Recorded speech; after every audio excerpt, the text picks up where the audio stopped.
En tant que membre du corps de Christ, nous sommes étrangers de ce monde et d'ailleurs Jésus même l'a dit dans sa parole, vous êtes dans le monde mais vous n'êtes pas du monde et Dieu en nous envoyant sur la terre nous investit d'une grande mission, celle de représenter son royaume sur la terre. Mais de nos jours, il n'est pas rare de voir des chrétiens qui sont confondus au monde. Pourtant, Dieu attend que nous soyons des chrétiens exemplaires pour notre entourage. Comment pourrons-nous donc relever ce défi en ce 21e siècle? Comment pouvons-nous montrer un exemple parfait pour tout cela qui nous entoure? Eh bien, fidèles téléspectateurs de la MSC TV, shalom et bienvenue à vous sur le plateau de l'émission Comme le Christ. Aujourd'hui, nous allons parler du thème le chrétien et son entourage.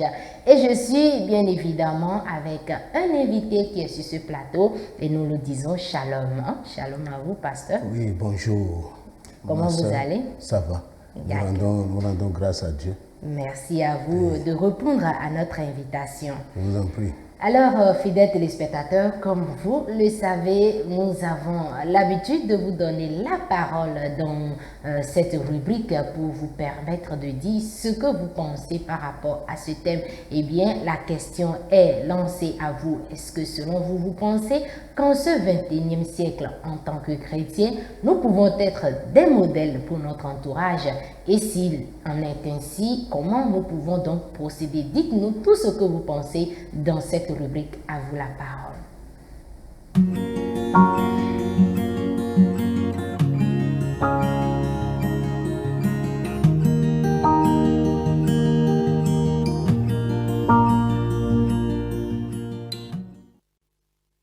Nous sommes sur ce plateau avec le pasteur Raji Paul qui va nous donner plus d'explications sur le thème le chrétien et son entourage. Eh bien, nous commençons déjà avec les préliminaires qui est de savoir ce qu'est l'entourage du chrétien aujourd'hui. À vous, pasteur. Ok, merci beaucoup. D'abord, avant de commencer, je bénis Dieu. Je remercie infiniment l'Éternel Dieu qui nous a donné la vie, qui a donné la vie à ce studio pour que nous soyons là. Aujourd'hui, la vie à tous les personnels de ce studio, que son nom soit glorifié. Amen. Avant de continuer d'abord, qui est le chrétien? Le chrétien, c'est un homme, c'est une femme appelé du monde à la lumière, ou bien appelé des ténèbres à la lumière à travers Christ. C'est ça le chrétien, le petit Christ. Voilà. Donc, le chrétien, dans son entourage, doit faire ce qui plaît à Dieu. Nous savons que le monde est rempli de tout ce que nous connaissons comme les choses mauvaises, la méchanceté, le vol, l'adultère, la fornication, la haine, la sorcellerie, ainsi de suite. Donc, Christ est venu dans ce monde il nous a amené la vie du royaume. Parce que nous n'avons plus cette vie sur cette terre depuis le jardin d'Éden. Donc, Christ est venu pour nous révéler la vie du royaume. Comment nous devons vivre pour que l'homme puisse sur la terre avoir la paix. Voilà. Donc le chrétien dans son entourage doit vivre comme Jésus vit. Et lorsque nous parlons d'entourage, pour le chrétien, de quoi s'agit-il? Est-ce que c'est seulement les chrétiens qui l'entourent ou bien c'est aussi les païens qui sont avec lui? L'entourage, c'est tous ceux-là qui sont autour de lui, dans sa maison, dans son quartier, dans son service, là où il se trouve. C'est tout ce monde-là qui est autour de lui. Ce n'est pas seulement les chrétiens seuls, mais tous ceux-là qui sont autour de lui. Tous ceux-là qui entourent le chrétien, c'est déjà dans son environnement, c'est là où il vit. Alors, quand nous prenons toujours l'entourage en tant que chrétien, si déjà nous sommes entourés des chrétiens, des païens, de toutes sortes de personnes, comment est-ce que, en tant que chrétien, nous devons vivre pour refléter l'image de Christ dans notre entourage? Voilà.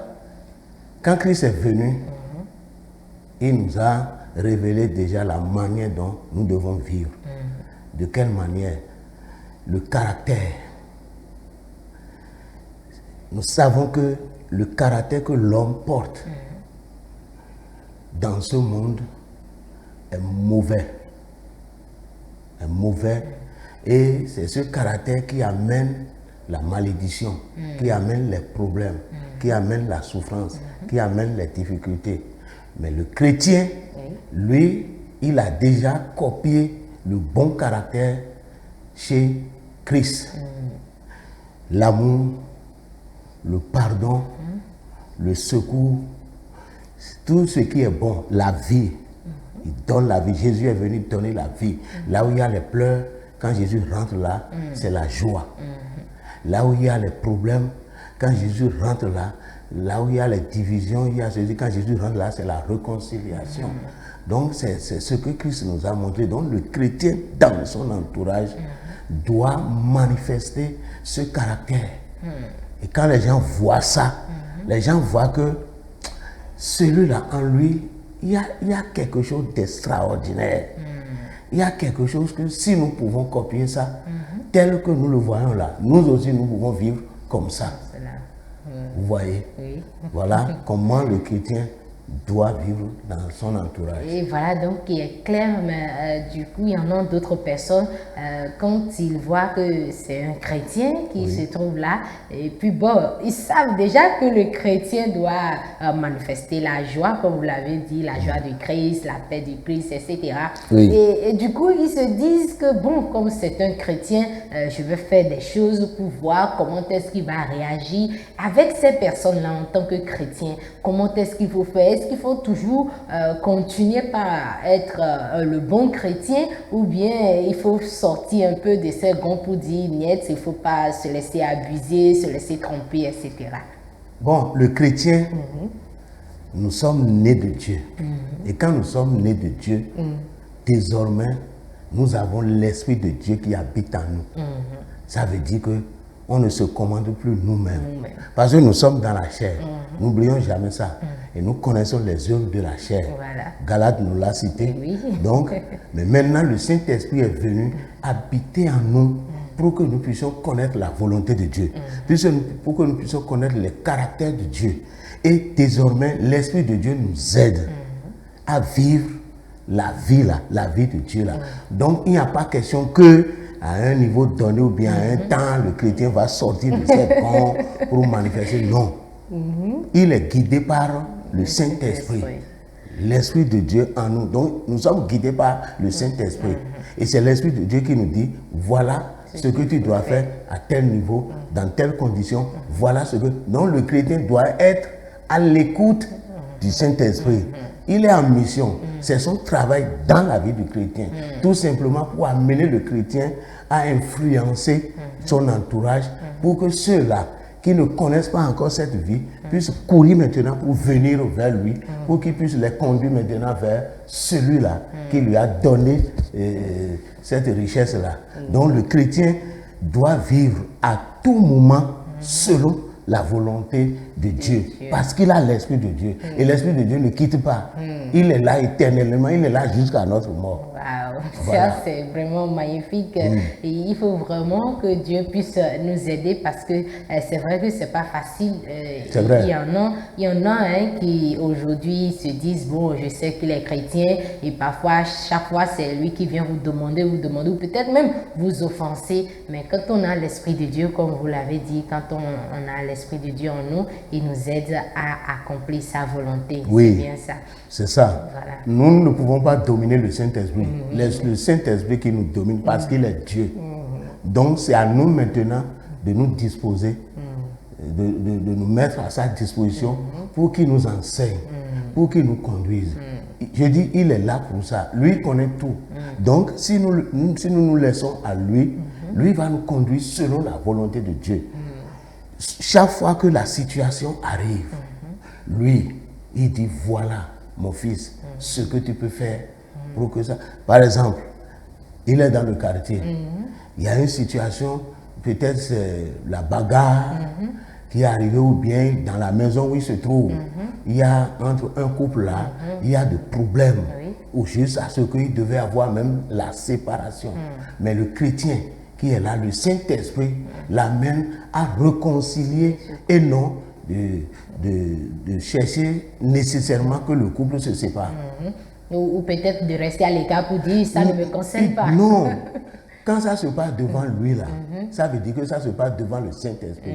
Mais le Saint-Esprit est là pour qu'il n'y ait plus de problème. Donc, le Saint-Esprit, lui, il est esprit. Mais le chrétien, lui, il est encore dans la chair. Donc, si nous sommes dans cette nature et que ce qui se passe, ceux qui sont devant nous aussi, nous sommes de même nature, ce n'est pas le Saint-Esprit qui va venir faire la chose en esprit. Donc, c'est toi qui es dans la même nature que l'autre là, que le Saint-Esprit va utiliser. Ce n'est pas le Saint-Esprit qui va parler comme ça. Donc, le Saint-Esprit t'utilise à parler. Et quand tu parles, ça, le Saint-Esprit renforce ça. Et lui maintenant, spirituellement, amène ça dans le cœur de ceux-là qui ont des problèmes. Et ça commence par ta parole, ce qu'ils ont entendu là. Ça commence par travailler. Jusqu'à dire, vraiment, quand nous avons vu le frère là, mon foyer a retrouvé la paix. Qui a fait ça? C'est le Saint-Esprit, mais à travers le chrétien. Voilà. C'est magnifique l'œuvre du Saint-Esprit dans la vie du chrétien. Je pense que dans les prochaines émissions, nous allons aborder ce point-là, ce qui concerne le rôle du Saint-Esprit dans la vie du chrétien. Alors, quand on parle à présent du modèle, tout à l'heure, vous avez abordé l'aspect de réconciliation. Est-ce qu'en tant que chrétien, il y a encore d'autres domaines où le chrétien doit être un modèle pour ceux qui l'entourent? Ah oui. Ce que nous appelons comme modèle, c'est quoi? Ce que je peux trouver chez l'autre, de bon et copier. Est-ce que vous voyez? Tu as porté maintenant peut-être un habit et quelqu'un avait dit, ah, ma soeur, j'aime ça, hein? Où tu as cousu ça? Est-ce que tu peux me donner ça pour que je puisse amener ça chez mon tailleur? Il va me faire ça. Parce que quand il a vu ça, ça l'a plu. Nous savons que l'homme naturellement est un problème. Est-ce que vous voyez? Et Dieu ne nous a pas créés pour avoir des problèmes, pour souffrir. Dieu nous a créés pour que nous soyons bénis. Maintenant, c'est déjà gâté. Le chrétien qui est là, il doit être nécessairement, obligatoirement un modèle. Quel modèle? Voilà. Il est dans un service. Et avec ses confrères, il y a une situation, peut-être qu'il y a une situation où on peut voler de l'argent. Mais lui qui est au milieu d'eux, il doit dire à ceux-là qui ont cette intention que, attention, on ne fait pas ça. Si on fait ça, ce n'est pas bon. Et au fur et à mesure que les autres cherchent à le faire, il doit tout faire pour les amener à comprendre que quand on fait ça, ce qu'on va hériter plus tard, c'est le problème. Et quand il voit que le frère lui-même ne fait pas ça, et il a tout fait pour que nous ne le faisions pas, et après on a vu ils ont vu que le résultat est bon, ils vont commencer par faire comme il fait. Le frère, il a une femme. Et son entourage là, les gens voient que dans la maison là, lui et sa femme, c'est toujours, il rit, il dialogue, il prend sa femme, ils sortent, ils reviennent. Toujours dans la joie. Ceux-là qui sont là, c'est un modèle. Oui, c'est un modèle. Les gens vont copier ça. Peut-être ils sont là et quelqu'un est venu, il a giflé le frère. Et quand il a giflé en même temps, il dit, ah, mon frère, que Dieu te pardonne. Ce que tu as fait là, tu ne sais pas avant de le faire. Et l'autre voit ça. Et il voit, il attendait une réaction farouche. Il y aura la bagarre. Mais il n'a pas vu cette réaction. Voilà. Et la paix est encore revenue. C'est un modèle. C'est un modèle. Donc, le caractère, c'est le caractère qui définit le modèle. Nous devons avoir de bons caractères. Par exemple, Jésus. Regardez Jésus. On l'a giflé. Il n'a rien dit. Il est sur la croix, entre le ciel et la terre. Celui pour qui il est venu souffrir là, il vient encore devant lui pour dire, regardez toi. Toi qui dis que tu sauves les gens. Oui. Toi là, maintenant là, descends d'en haut. Pour que, si tu peux descendre de la croix là, nous on va croire. Et on va t'adorer. Jésus, il ne l'a pas regardé. Mais finalement, qu'est-ce qu'il a dit? Il dit, Père, pardonne-leur, car ils ne savent pas ce qu'ils font. Est-ce que tu vois? Oui. Et il dit, Père, entre tes mains, je remets mon esprit. Mais quand Jésus est ressuscité, après son départ, ces gens-là, quand le Saint-Esprit est venu, ces gens-là, quand Pierre est sorti, Pierre a prêché l'évangile. Les gens-là, la Bible dit qu'ils ont eu le cœur vivement touché et ils ont mis la main sur la tête. Ils ont dit, oh! Donc ce qu'on avait fait avant là, c'était grave. Donc on méritait la mort. Et ils ont dit maintenant, frère, que allons-nous faire? Qu'allons-nous faire? Et Pierre les a dit, repentez-vous et que chacun de vous soit baptisé au nom de Dieu. Et vous aurez le... Donc vous voyez donc, alors à cause de ce caractère de Jésus de pardonner, il peut tuer celui qui se moquait de lui, de pardonner là, à laisser que les gens ont retrouvé la vie. Et quand ils ont retrouvé la vie, ils ont décidé d'adorer Dieu. Et la Bible dit qu'aujourd'hui, il y a plus de 3000 âmes qui ont donné leur vie à Jésus. Gloire à Dieu. C'est ça. Donc, si nous manifestons le bon, le modèle que Jésus nous a donné là, nous allons amener les gens, puisque les gens regardent le caractère. Ce n'est pas de parler Jésus venait dans cette histoire. Les gens regardent le caractère aujourd'hui. Et quand ils voient que c'est bon, et quand ils voient que ce modèle-là, il y a la paix dedans, il y a la joie dedans, il y a la vie dedans, il y a la victoire dedans, il y a le succès dedans, il y a l'élévation dedans, il y a la réussite dedans, il va venir te voir. Et lui aussi, il a envie de ça.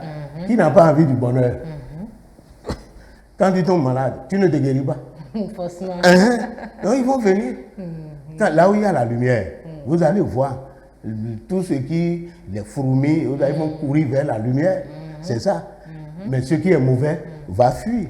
Vous n'avez jamais vu, comment on appelle, musaraigne, courir pour venir à la lumière. Il va se cacher toujours dans l'obscurité. Parce qu'il sait qu'en lui, il y a de mauvais caractères. Vous voyez, donc c'est ça.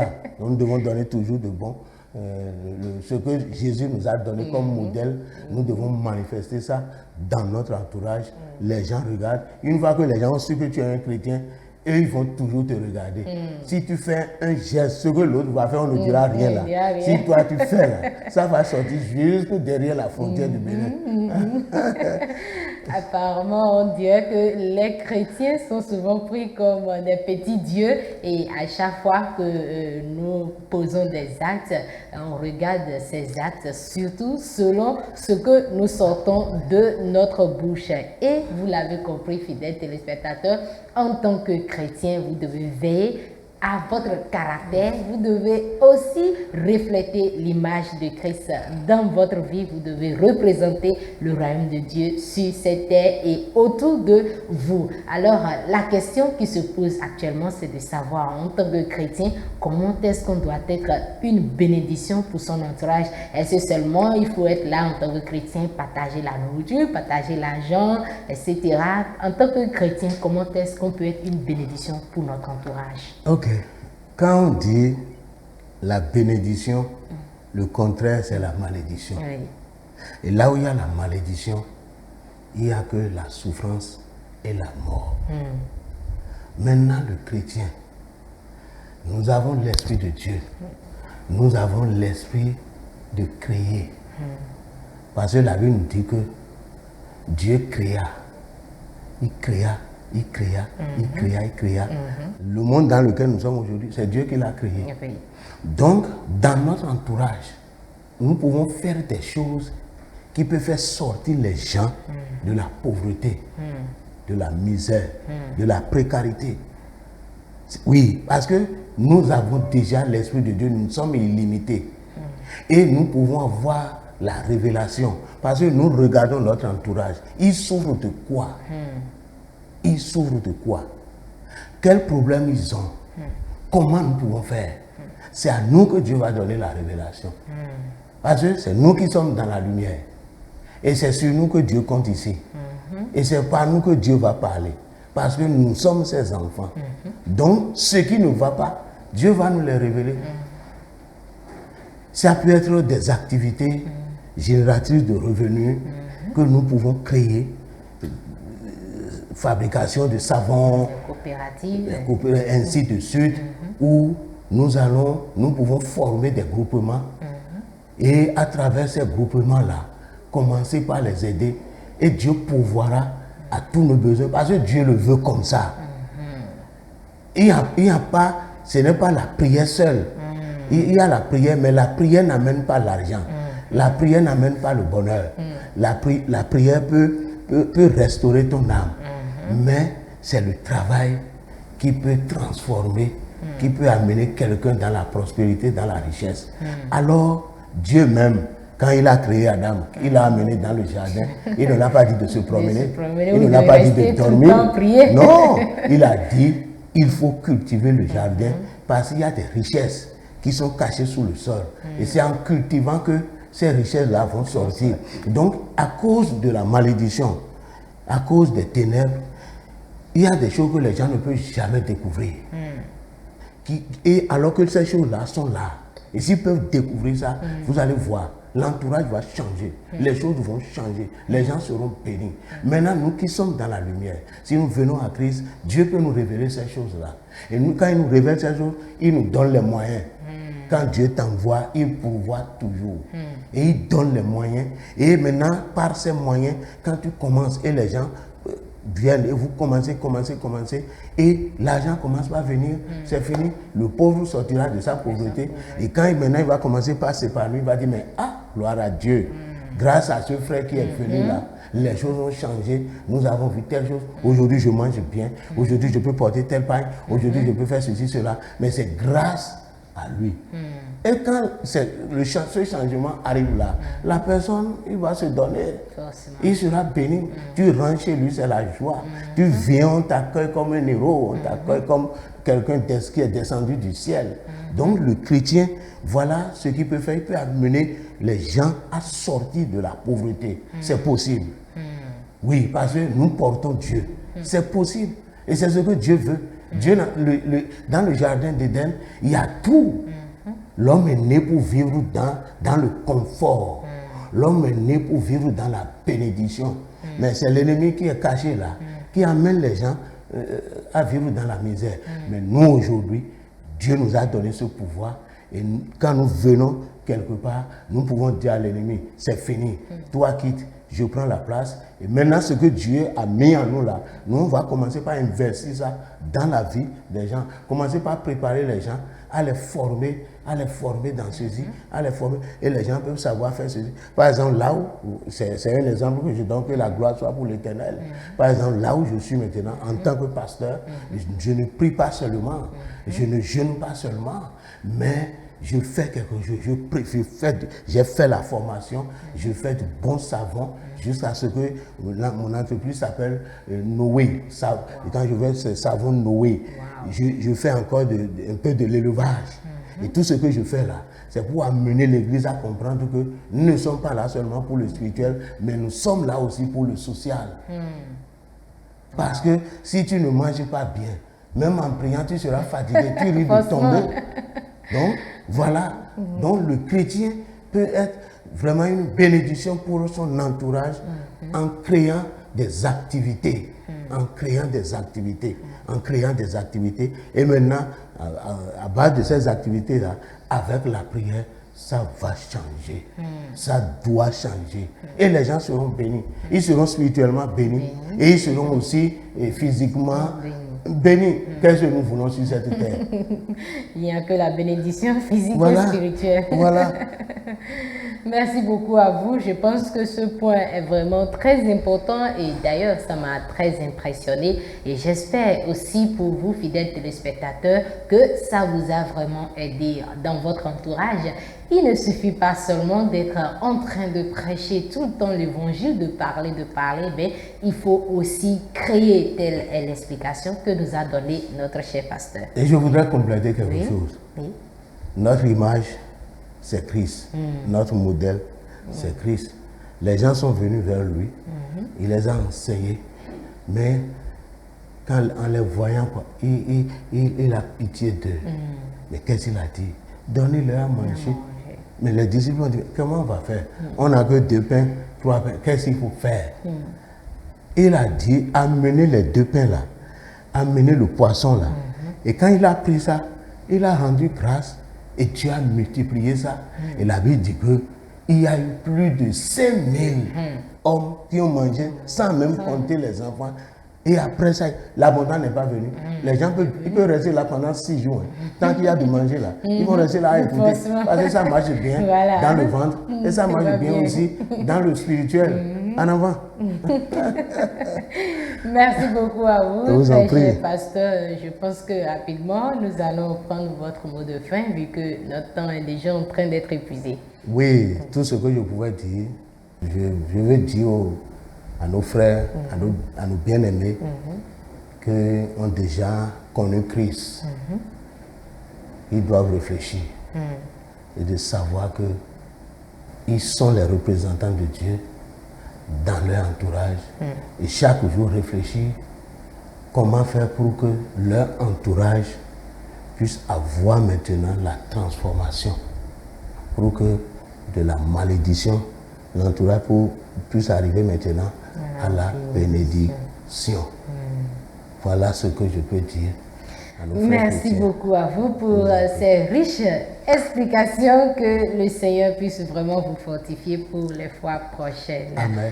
Fidèles téléspectateurs, nous allons vous convier à ce verset biblique de 1 Pierre 2, verset 12 qui dit « Ayez au milieu des païens une bonne conduite afin que là même où ils vous calomnient comme si vous étiez des malfaiteurs, ils remarquent vos bonnes œuvres et glorifient Dieu au jour où il les visitera. » C'est la fin de cette émission. Nous étions en compagnie de notre cher pasteur Paul qui nous a expliqué de long en large comment le chrétien doit vivre dans son entourage. Il ne doit pas seulement prêcher la bonne nouvelle, parler, prier, mais aussi créer des activités qui pourront sortir l'entourage de la pauvreté. Merci de nous avoir suivis. Nous vous donnons rendez-vous prochainement. À très bientôt. D'ici là, portez-vous bien. You